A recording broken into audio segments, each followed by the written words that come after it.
ले ले कुछ रुपया हजार हो। ए जी सुनी ना, चली ने सैया बाजार हो, ले ले कुछ रुपया हजार हो। गर्मी के दिन बाबे गरम बॉडी होला, गर्मी के दिन बाबे गरम बॉडी होला। पानी पूरी खाइबू की पीबू कोका कोला, जरा जमीन जैसे आगी आके गोला।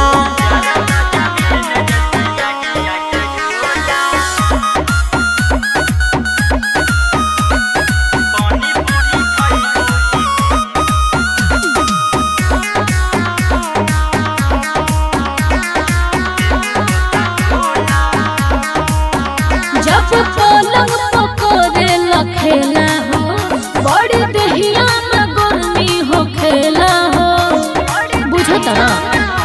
अभी हाँ हो, लगे लगे जाने ज्यादा गर्मी हो, तू लगावल कर बोडोरी डरमी हो।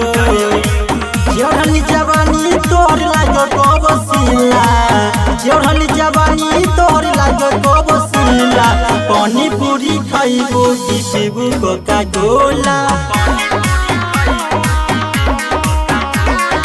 जरा जमीन जैसे आगी आके गोला।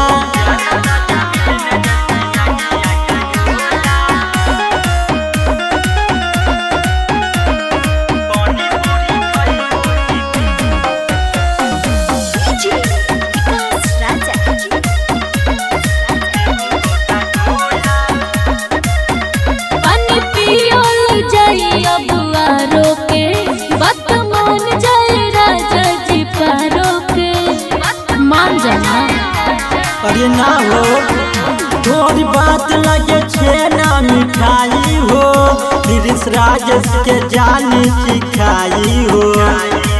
गिट बेदर्दी के सिखा दसन तोला, गिट बेदर्दी के सिखा दसन तोला। पानी पूरी खाइबू की पीबू कोका कोला,